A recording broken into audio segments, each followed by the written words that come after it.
Hello मेरे दोस्त Pankaj motivate official YouTube channel में सभी का स्वागत है। मैं हर रोज आप सबके लिए अच्छा वीडियो लेकर आता हूं। आज मैं आप सबको मोटिवेट करने के लिए लिया हूं। औरत का चरित्र समझ लिया तो जिंदगी में कभी धोखा नहीं खाओगे। तो Pankaj motivate official YouTube channel सुनो दोस्तों, वीडियो अच्छा लगे तो लाइक और सब्सक्राइब जरूर करना। आप सभी का धन्यवाद। तो चलिए बढ़ाते हैं वीडियो की तरफ। नारी नहीं नारंगी है, नारंगी नहीं सबरंगी है, ढके तो सब करुमा, ढके नहीं तो नंगी की नंगी है। आज जो कहानी मैं आपको सुनाने वाला हूं वो बहुत ही खास है। ये कहानी है त्रिया चरित्र की। जो भी मनुष्य इस कहानी को पूरा सुनता है वो कभी भी अपने जीवन में धोखा नहीं खाता है। इस कहानी को सुनकर आप अपने जीवन में कई बदलाव ला सकते हो। बहुत समय पहले की बात है। किसी राज्य में एक राजा रहा करता था। वह राजा बहुत ही धर्मात्मा राजा था। उसकी राज्य की चर्चाएं बहुत दूर दूर तक फैली हुई थीं। उस राजा का पुत्र था जिसकी उम्र कुछ ज्यादा नहीं थी, 12 या 13 वर्ष होगी। वह राजकुमार बड़ा ही सुंदर था। राजा उसकी शादी कर देता है। जब राजा ने उसकी शादी की तो राजकुमार उस वक्त मात्र 14 वर्ष का था। तभी उसकी शादी कर दी गई थी और राजा अब बूढ़ा हो चुका था। एक दिन राजा ने सोचा कि अपने राजकुमार को अब राजा बना देते हैं, क्योंकि उस राजकुमार ने कई शादियां की थीं और पहले के राजाओं में यही नियम था कि राजा जितनी चाहे उतनी शादी कर सकता था। वह राजा अपने पुत्र राजकुमार को राजा बना देता है। उसकी शादी हो चुकी थी और एक नहीं बल्कि राजकुमार की 7 शादी हो चुकी थी। वह राजकुमार जो कि राजा बना था अपनी पढ़ाई लिखाई फिर भी कर रहा था। वह रोज गुरुकुल पढ़ने के लिए जाया करता था और एक दिन की बात है, जब वह राजकुमार पढ़ने के लिए विद्यालय जा रहा था तो रास्ते में उसे एक पनिहारी मिली। वह पनिहारिन भी बहुत सुंदर थी। उस पनिहारिन ने राजकुमार से पूछा कि हे राजा, आप रोज कहां जाते हैं? राजकुमार कहता है कि मैं रोज पढ़ने के लिए विद्या ग्रहण करने के लिए अपने गुरु के पास जाता हूं। तो वो कहती है, ये तो अच्छी बात है, लेकिन ये बताइए आपने त्रिया चरित्र पढ़ा है? राजकुमार कहता है कि नहीं, मैंने यह कभी नहीं पढ़ा है। फिर पनिहारिन कहती है कि आप त्रिया चरित्र अवश्य पढ़ो। राजकुमार कहता है कि यह त्रिया चरित्र क्या होता है? पनिहारी ने कहा कि आप यह बात अपने गुरु से जाकर पूछना और त्रिया चरित्र को अवश्य ही पढ़ना। राजकुमार कहता है कि मैं आज ही जाऊंगा और अपने गुरु से जाकर पूछ लूंगा कि आपने मुझे त्रिया चरित्र क्यों नहीं पढ़ाया। इतनी बात कहने के बाद वह राजकुमार वहां से चल देता है। वो पनिहारिन की बात सुनकर वह राजकुमार गुस्से में था। उसकी आंखें लाल थीं। वो अपने गुरु के पास जाकर प्रणाम करता है। गुरुजी ने पूछा कि बेटा, क्या हुआ? आज तुम क्रोध में दिखाई दे रहे हो और तुम्हारी आंखें लाल क्यों हैं? क्या बात है, मुझे बताओ। राजकुमार ने क्रोध में जवाब दिया कि गुरुदेव, आपने मुझे त्रिया चरित्र क्यों नहीं पढ़ाया? यह बात आपने क्यों छुपाई? त्रिया चरित्र के बारे में मुझे बताया क्यों नहीं? गुरु कहते हैं, बेटा, तुम त्रिया चरित्र नहीं पढ़ पाओगे, क्योंकि त्रिया चरित्र पढ़ना खतरे से खाली नहीं होता है और जब तुम त्रिया चरित्र पढ़ोगे तो उसमें तुम्हारी जान भी जा सकती है। राजकुमार कहता है कि गुरुदेव, आप इसकी चिंता न करें, अपनी रक्षा हम स्वयं कर लेंगे। आप केवल मुझे त्रिया चरित्र पढ़ाइए। गुरुदेव कहते हैं कि ठीक है, अब तुमने हट कर ही ली तो अब हम तुम्हें त्रिया चरित्र पढ़ाते हैं। त्रिया चरित्र पढ़ते पढ़ते राजकुमार को 1 साल हो गए और जब 1 वर्ष हो गया तो गुरु ने कहा कि बेटा, अब तुम्हारी पढ़ाई पूरी हो चुकी है। अब तुम घर जा सकते हो और आराम से अपने राज्य को चला सकते हो। अब तुम्हें यहां आने की कोई आवश्यकता नहीं है। राजकुमार कहता है, ठीक है गुरुदेव। राजकुमार जैसे ही जाने को होता है, गुरुदेव उसे रोक लेते हैं और कहते हैं, बेटा, मैं तुम्हें एक ऐसा यंत्र देता हूं, या जब तुम इसे अपने कानों में लगाओगे तो कोई भी तुम्हें पहचान नहीं पाएगा और तुम उसे पहचान लोगे। राजकुमार वह यंत्र अपने हाथों में ले लेता है और गुरु ने कहा, तुम इस यंत्र को ले जाओ और रात के 12 बजे आज ही के रात में अपने महल से निकल करके जंगल की तरफ जाना और पूर्व दिशा की ओर जाना। और जब तुम पूर्व दिशा की ओर जाओ तो ये यंत्र अपने कानों में लगा लेना और वहीं पर खड़ा हो जाना। वो राजकुमार कहता है कि ठीक है, ऐसा ही करूंगा। फिर राजकुमार गुरुकुल से महल की ओर चल देता है और जब रात के 12 बज जाते हैं और उस राजकुमार की 7 पत्नियां सो जाती हैं, तब आधी रात के समय वह राजकुमार अपने हाथों में यंत्र लेकर महल से जंगल की तरफ चल देता है। राजा जंगल में पूर्व दिशा की ओर जाता है और वहां जाकर अपने कानों में यंत्र लगा लेता है और वहीं पर खड़ा हो जाता है। तो उसने क्या देखा कि वही पनिहारिन जो मुझे रास्ते में मिली थी वही पनिहारिन एक थाली में खाना लेकर जंगल को जा रही है। वहां थोड़ी ही दूरी पर एक संत अपनी कुटिया में रहते थे। वह पनिहारिन संत के पास खाना लेकर जा रही थी। राजा ने देखा कि ये तो वही पनिहारिन है जिसने मुझसे कहा था कि त्रिया चरित्र की पढ़ाई पर हो। लेकिन पनिहारिन उस राजा को नहीं पहचान पाई, क्योंकि राजा के कानों में यंत्र लगा हुआ था। यंत्र लगने की वजह से राजा किसी को भी पहचान सकता था। राजा ने अपने मन में सोचा कि चलो उसके पीछे चलते हैं कि ये आधी रात को भोजन लेकर संत कुटिया की तरफ क्यों जा रही है, इसका क्या कारण है।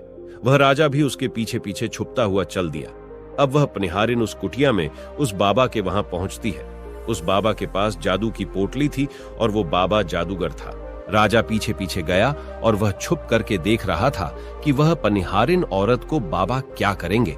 बाबा ने पनिहारिन से कहा, अरे पनिहारिन, पहले तो मुझे ये बता कि आज आने में इतनी देर कैसे लग गई।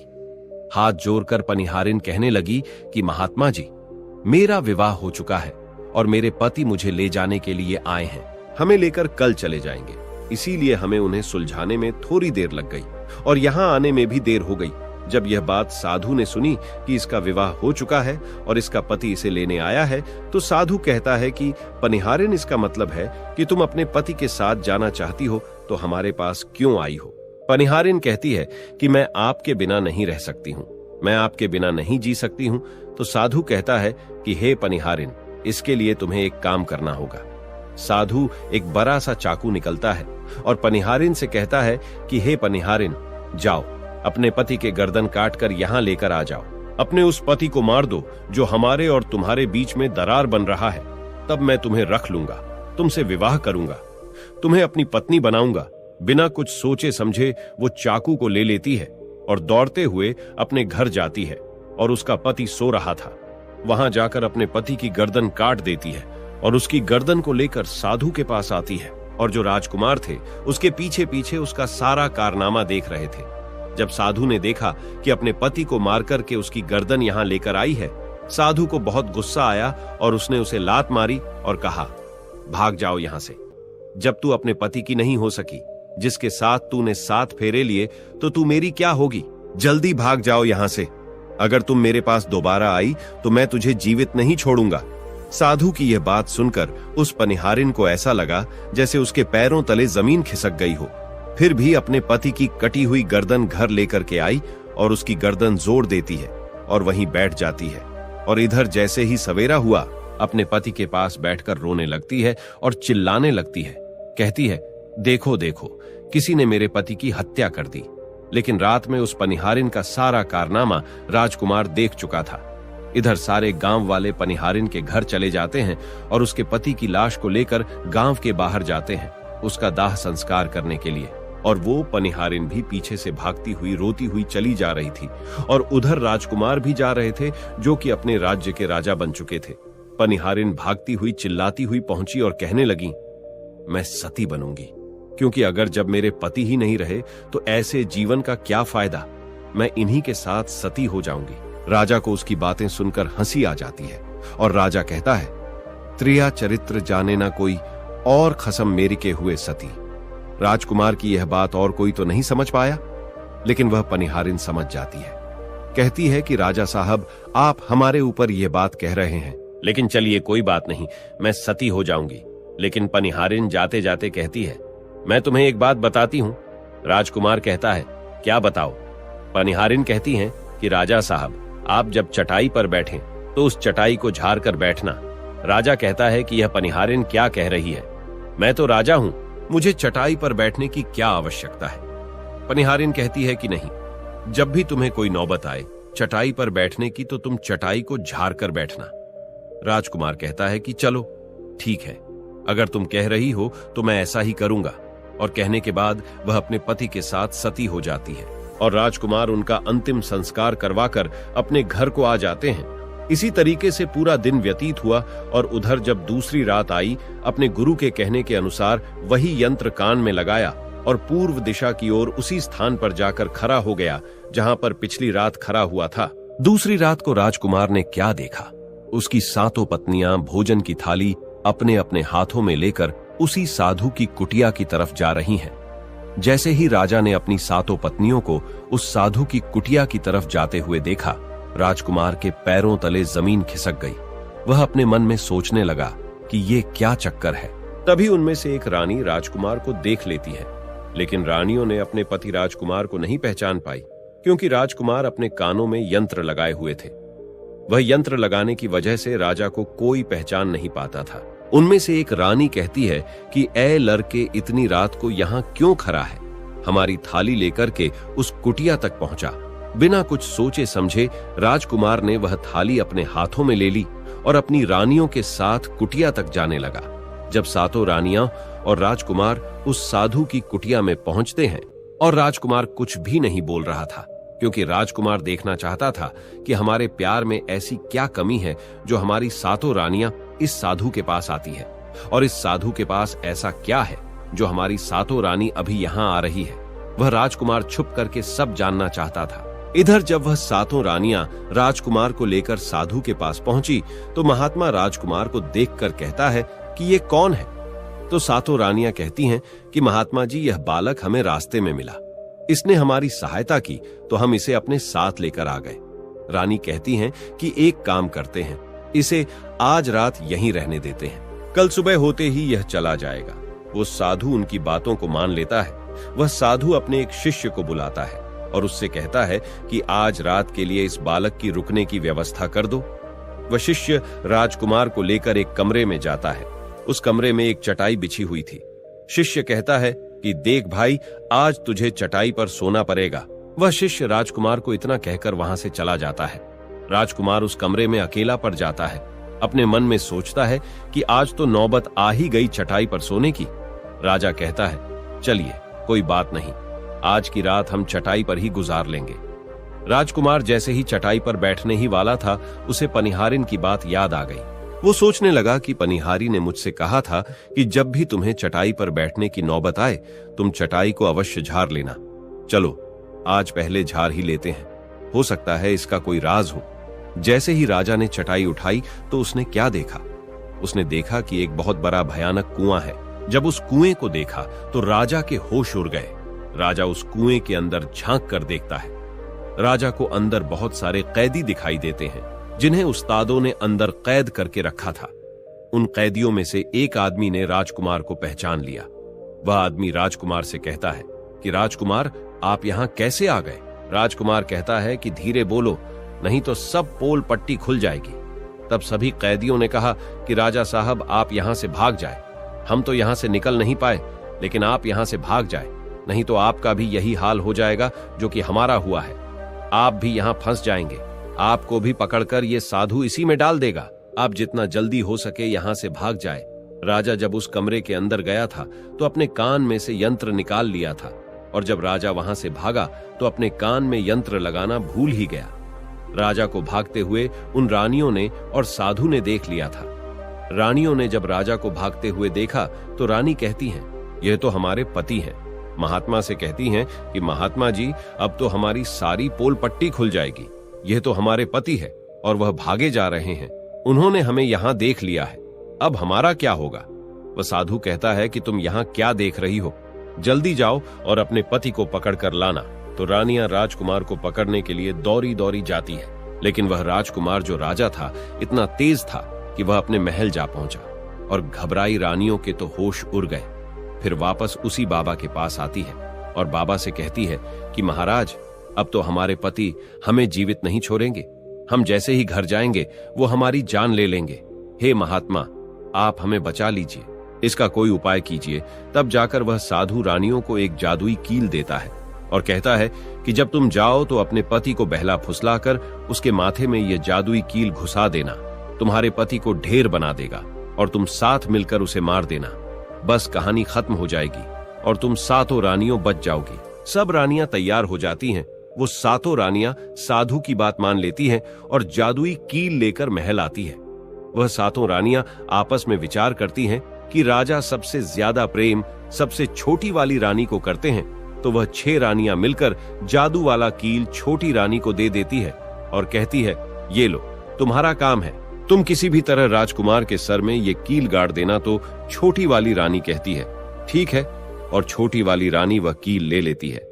जब राजा ने उन 7 रानियों को आते हुए देखा तो क्रोध में कहा कि पहले तुम यहीं रुको, पहले मुझे ये बताओ कि हमारे राज्य में और हम में ऐसी क्या कमी है कि तुम आधी रात को उस साधु के पास जाते हो। इसका क्या कारण है? पहले तुम मुझे ये बताओ। तो 7 रानियां हाथ जोड़ कर कहती हैं, महाराज हमें माफ कर दीजिए, हमें लगता है कि उस साधु बाबा ने हम पर कोई जादू टोना कर दिया था, इसीलिए हमसे ऐसी गलती हो गई। आइंदा ऐसी गलती हमसे कभी नहीं होगी।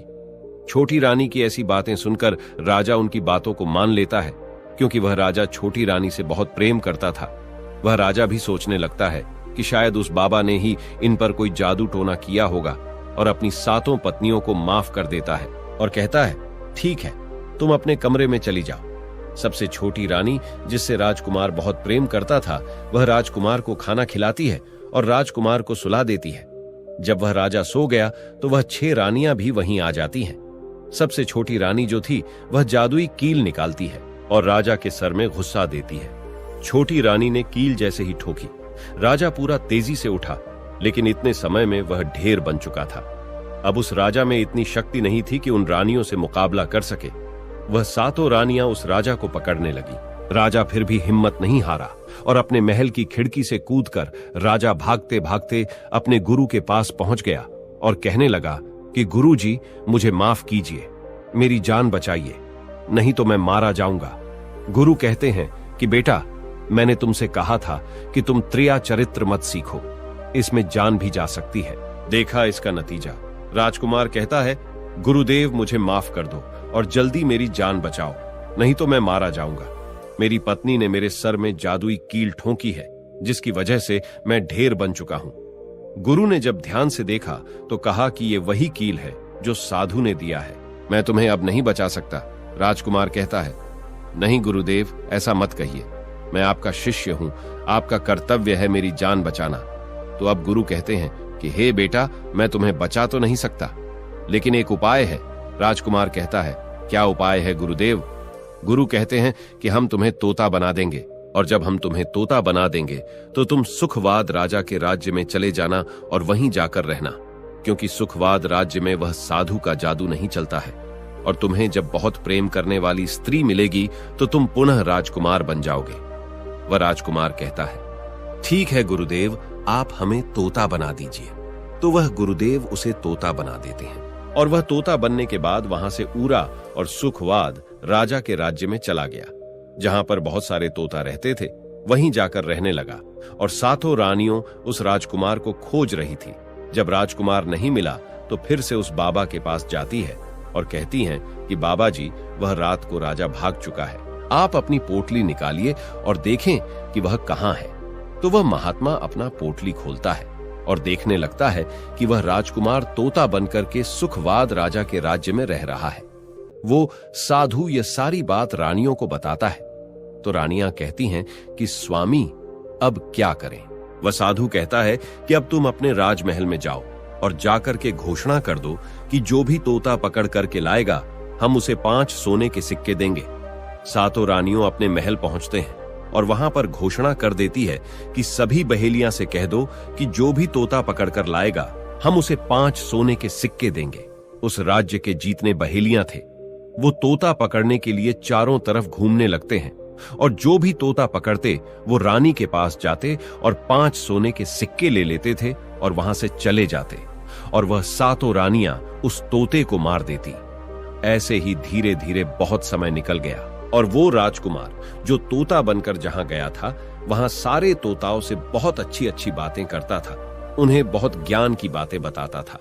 तो सारे तोता को लगा कि यह तोता तो बहुत समझदार है, ये तोता तो बहुत अच्छी अच्छी बातें करता है, इसे हम अपना राजा बना लेते हैं। और सभी तोता मिलकर उसे राजा बना लेते हैं। राजकुमार सभी तोतों का राजा बन जाता है और वही छुप कर रहने लगता है। एक बहेलिया तोता पकड़ते पकड़ते सुखवाद राजा के राज में पहुंच जाता है, और वह उसी पैर के पास पहुंच जाता है जहां पर वह राजकुमार तोता बनकर छुप कर रहता था। जब उस बहेलिये ने इतने सारे तोते को देखा तो अपने मन में सोचा कि अगर हम इतने सारे तोते पकड़कर रानी के पास ले जाएंगे तो हमें बहुत सारी सोने के सिक्के मिल जाएंगे। लेकिन वह बहेलिया सोचता है कि हम इतने सारे तोतों को पकड़ेंगे कैसे। तो जैसे ही सुबह हुई, उस पैर से सारे तोता उड़ कर दाना पानी के लिए बाहर चले जाते हैं और इधर बहेलिया चाकू से पैर पर चारों तरफ कट लगा देता है, जिससे कि पैर से बहुत सारे गोंद निकल जाते हैं। पैर के चारों तरफ ही गोंद हो जाते हैं। जो लोग गोंद के बारे में नहीं जानते, मैं उन्हें बता दूं कि हर पैर पर एक प्राकृतिक गोंद निकलता है, जिससे हम कुछ भी चिपका सकते हैं। तो दोस्तों, अब बहेलिया सोचता है कि जब भी वह सारे तोते आएंगे, इस पैर पर बैठेंगे, वह सभी इस पैर में चिपक जाएंगे और मैं आसानी से उन्हें लेकर चला जाऊंगा। बहेलिया वहीं छिप करके देखने लगा और जब शाम हुई, सारे तोता वापस आए और वह तोता जैसे ही पैर पर बैठे, सभी का पैर उस गोंद में चिपक गया, क्योंकि पूरे पैर में गोंद ही गोंद लगा हुआ था। अब तो सारे तोते परेशान हो गए। उनमें राजकुमार, जो अभी तोता बना हुआ था, वह भी चिपक गया था। सारे तोते राजकुमार से कहते हैं, क्योंकि सारे तोते राजकुमार को अपना गुरु मानते थे, कि आप कुछ भी सोचो, हम सबको बाहर निकालो, नहीं तो सुबह तक बहेलिया आएगा और हमें पकड़ कर लेकर चला जाएगा।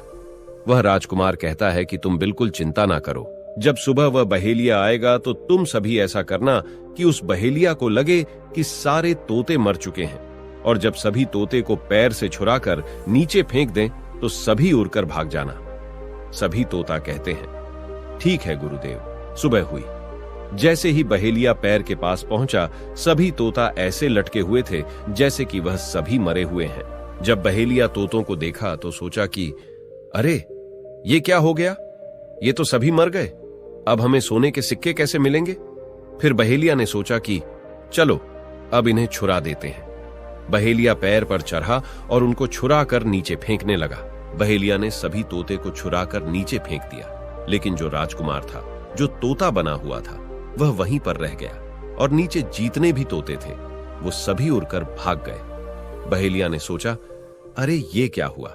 इस पर सिर्फ एक ही तोता है जो कि मरा लटका हुआ है, और जितने तोते को मैंने छुरा कर नीचे फेंके वह सभी उड़कर भाग गए। बहेलिया ने सोचा, इसका मतलब ये सारे तोता ने मिलकर मेरे साथ धोखा किया है। अब वह राजकुमार जो था, जो तोता बना हुआ था, वही सिर्फ पैर पर लटका हुआ था। वो बहेलिया कहता है कि यह सब तुम्हारी चाल है।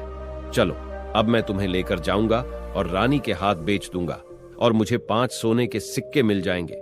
और इधर वो बहेलिया उस तोता को बेचने के लिए रानी के पास जाने लगता है। रास्ते में वह तोता कहता है, जो कि राजकुमार था, वह बहेलिया से कहता है कि तुम मुझे कहां ले जा रहे हो? तो वह बहेलिया कहता है, मैं तुम्हें बेचने के लिए रानी के पास ले जा रहा हूं। अगर मैं तुम्हें वहां बेच दूंगा तो मुझे 5 सोने के सिक्के मिलेंगे। वह राजकुमार कहता है कि मैं अगर तुम्हें 50,000 सोने के सिक्के दिलाऊं तो क्या तुम मुझे नहीं बेचोगे? बहेलिया कहता है, तुम मुझे 50,000 सोने के सिक्के कैसे दिलाएगा? तोता कहता है कि राजा सुखवाद के यहाँ एक बहुत बड़ा मेला लगता है, तुम मुझे वहीं बेचो, मूल में स्वयं बताऊंगा। बहेलिया उस तोते की बात मान लेता है और रानी के पास बेचने की जगह राजा के राज्य के मेले में तोता को बेचने चला जाता है। और राजा के राज्य में यह नियम था, अगर किसी व्यक्ति का सामान शाम तक नहीं बिके तो वह राजा स्वयं आकर उसे खरीद लेता था। बहेलिया उस तोते को लेकर बाजार में पहुंचा हुआ था। जब कोई व्यक्ति उस तोते को खरीदने आता तो वह पूछता कि यह कितने का है? तो वह बहेलिया कहता है कि तोता अपना दाम स्वयं बताएगा। तो वह तोता अपना दाम इतना बता देता कि कोई भी व्यक्ति उसे खरीद ही नहीं पाता। ऐसे ही करते करते शाम हो गई और अब सभी अपने अपने दुकान लेकर चले गए। सभी का दुकान उजड़ गया था, बस एक बहेलिया और एक तोता ही रह गए थे। इधर राजा ने अपने सिपाहियों को आदेश दिया कि जाओ देख कर आओ, किसी का सामान तो नहीं रह गया है। जब राजा के सिपाही आए तो उन्होंने देखा कि एक बहेलिया तोता को लेकर बैठा हुआ है।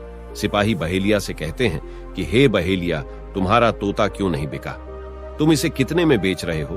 तो तोता कहता है कि जो इन्हें 50,000 सोने के सिक्के देगा वही मुझे खरीद पाएगा। उस तोते की बात सुनकर वह सिपाही आश्चर्य में पड़ जाते हैं और सोचते हैं, अरे ये तोता तो अपना अमूल्य स्वयं बताता है। तब सिपाही राजा के पास जाते हैं और राजा को सारी बात बताते हैं और कहते हैं, एक बहेलिया एक तोता लेकर बैठा हुआ है, लेकिन वह तोता अपना अमूल्य स्वयं ही बताता है। वह इतना महंगा बताता है, शायद इसीलिए उसे कोई खरीद नहीं सका।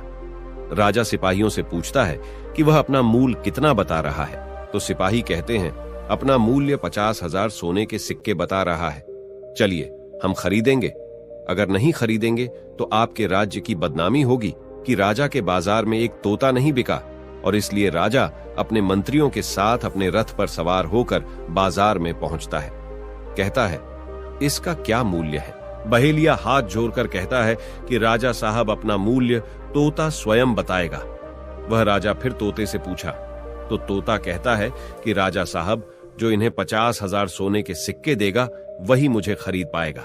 अपने सिपाहियों से 50,000 सोने के सिक्के मंगवाता है और बहेलिया को पकड़ा देता है और तोता को लेकर अपने महल चला जाता है। वह तोता बहुत ही बुद्धिमान था, क्योंकि वह राजा था। वह तोता राजा को बहुत अच्छी अच्छी बातें बताने लगा। जब राजा पर कोई खतरा आने वाला होता तभी वह तोता बता देता कि राजा साहब, आप पर यह खतरा आने वाला है, और इसी तरह सब उस तोते से बहुत अधिक प्रेम करने लगते हैं। जब यह बात रानियों को पता चला कि राजा ऐसा तोता लेकर आए हैं जो कि बोलता भी है और बहुत अच्छी अच्छी बातें बताता है, तो रानियां राजा से कहती हैं, उस तोता को मेरे पास भिजवा दीजिए। हम भी उस तोता को देखना चाहते हैं, हम उस तोता से बातें करना चाहते हैं। राजा अपने मंत्रियों से कहकर वह तोता रानियों के पास भिजवा देता है। रानी उस तोते से बातें करके बहुत खुश हो जाती है। वो रानी भी तोते से बहुत प्रेम करने लगती है और कहती हैं कि वाह रे तोता, इसीलिए तुझे राजा साहेब ने 50,000 सोने के सिक्के देकर खरीदा है। राजा की एक पुत्री थी जो कि बड़ी सुंदर थी। रानी अपनी पुत्री से कहती है कि आज से तुम ही इस तोते का ध्यान रखोगे और कल तुम इसे अच्छे से धोकर नहला देना। वो राजकुमारी भी उस तोते से बहुत प्रेम करती है। जैसे ही सुबह हुआ, राजकुमारी उस तोते को लेकर नहलाने जाती है। राजकुमारी उसे नहला रही थी तो उसने देखा कि तोता के सिर पर कील सा कुछ लगा हुआ है। राजकुमारी उसको निकाल देती है।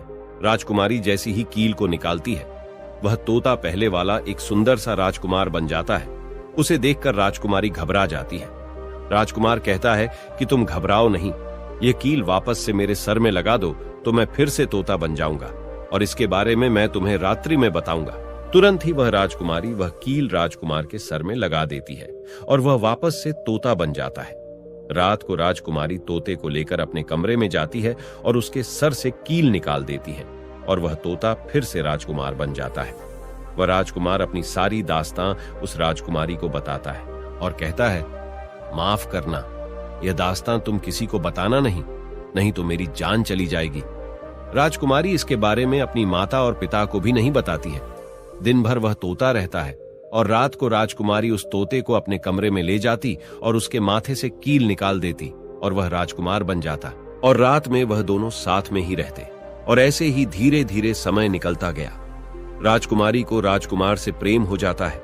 इधर क्या हुआ, जो राजकुमार की पत्नियां थीं वह बहुत सारे तोते मरवा देती हैं, लेकिन जो राजकुमार तोता बना हुआ था वह उन्हें नहीं मिलता है, और वे उसी साधु के पास जाती हैं और कहती है कि हे महात्मा, हमारे पति तो अभी तक हमें नहीं मिले, हम अब क्या करें, उन्हें कैसे मारें? वो साधु फिर से अपनी पोटली खोलता है और देखता है कि वह राजकुमार अभी तक तोता बन के राजा के घर में रह रहा है। वह साधु रानियों से कहता है कि तुम एक काम करो कि तुम नृत्य कला सीखो। हम सभी मिलकर उस राजा के घर नृत्य कला करने जाएंगे, और जब राजा हम पर प्रसन्न हो जाएगा और हमें कुछ मांगने को कहेगा तो हम उस तोते को ही मांग लेंगे और फिर आसानी से उसे मार देंगे। धीरे धीरे समय बीता। साधु तबला बजाता और सातों रानी पूरी तरह से नृत्य कला सीख चुकी थी। अब साधु को लगा कि हम सफलता प्राप्त कर सकते हैं और उस तोते को उस राजा से मांग सकते हैं। साधु का भेष बदल करके उन सातों रानियों को नृत्य कला वाली स्त्री बनाकर के राजा के दरबार में पहुंच गया। राजा उस साधु से पूछता है कि आप लोग कौन हैं, यहाँ क्यों आए हैं? तब साधु कहता है कि हम सब नृत्य कला वाले हैं, आपके महल में हम नृत्य कला दिखाना चाहते हैं। राजा को भी गाने और बजाने का बहुत शौक था, वह मान जाते हैं। उधर वह साधु अपना गाना बजाना चालू करता है। जब उनकी गाने बजाने की आवाज तोता के कानों में पहुंची तो तोता समझ गया कि वह साधु हमारी सातों रानियों को लेकर भेष बदल कर यहाँ पर आ गया है, अब हमारी जान नहीं बचेगी। लेकिन जब राजकुमारी उस तोते को लेकर अपने कमरे में जाती है, उस तोते के सर से कील निकालती है और वह तोता राजकुमार बन जाता है, और वह राजकुमार सारी बातें उस राजकुमारी को बताता है। कहता है कि देखो, जो यह गाने बजाने वाले आए हैं यह वही साधु हैं। यह गाने बजाने से राजा को खुश कर देगा और बदले में मुझे मांग लेगा और ले जाकर मुझे मार देगा। वह राजकुमार कहता है कि सुनो राजकुमारी, जब राजा आदेश दें कि तोता को लेकर आओ तो तुम मुझे मत देना। जब राजा खुद यही मुझे लेने आए तब भी तुम मुझे मत देना। कहना कि तोता को नहीं दूंगी, और जब राजा ना माने, राजा तुमसे जिद करें और मुझे मांगे, तब तुम गुस्से में आकर के पिंजरे को फेंक देना। उसके बाद मैं अपने बचने का रास्ता हम स्वयं ही ढूंढ लेंगे। राजकुमारी कहती है कि ठीक है, और वहां गाना बजाना हुआ तो राजा प्रसन्न होकर उन्हें कहते हैं कि मांगो, क्या मांगना चाहते हो। वह साधु कहता है कि जो आपके पास तोता है, जो आप कुछ दिनों पहले ही खरीदे हैं, वह तोता आप मुझे दे दो। राजा कहता है ठीक है। राजा अपने मंत्री को आदेश देता है कि जाओ उस तोते को लेकर आओ। मंत्री राजकुमारी के पास पहुंचता है और कहता है कि यह तोता मुझे दे दो। राजकुमारी कहती है नहीं दूंगी। मंत्री कहता है कि देखिए, आप जिद मत कीजिए। राजकुमारी कहती है कि तुम जाओ और मेरे पिताजी को यहां भेज दो, वह आकर इसे ले जाएंगे। मंत्री राजा को जाकर सारी बात बताता है। राजा स्वयं आता है उस तोते को लेने के लिए। वह राजा जाकर कहता है कि बेटे, यह तोता मुझे दे दो। यह नृत्य कला वाले को देना है जो यहाँ गाना बजाना किए हैं, यह उन्हें देना है। तो राजकुमारी कहती हैं कि पिताजी, यह तोता मैं नहीं दूंगी। क्रोध में आकर राजा कहने लगा कि बेटी, कैसी बातें कर रही हो, इसे देने का मैंने वादा किया है। जब राजकुमारी ने राजा को क्रोध में देखा तो राजकुमारी को भी गुस्सा आ गया और राजकुमारी गुस्से में पिंजरे को जमीन पर फेंक देती है। वह पिंजरा जैसे ही जमीन पर गिरा वह टूट गया और तोता जो था वो चावल का दाना बन गया। और जैसे ही साधु को ये बात पता चली, साधु भी तुरंत कबूतर बन जाता है और उस दाने को कबूतर झुकने लगता है। उसमें से जो एक दाना था बस वही राजकुमार था।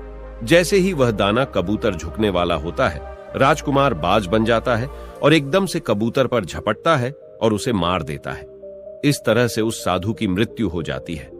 राजा यह सब देखकर आश्चर्यचकित हो जाता है। उस कबूतर को मारकर फिर से तोता बन जाता है और जो राजकुमारी थी उस तोते से कील निकाल देती है और वह फिर से पहले जैसा राजकुमार बन जाता है। वह राजकुमारी अपने पिता को सारी बात बता देती है।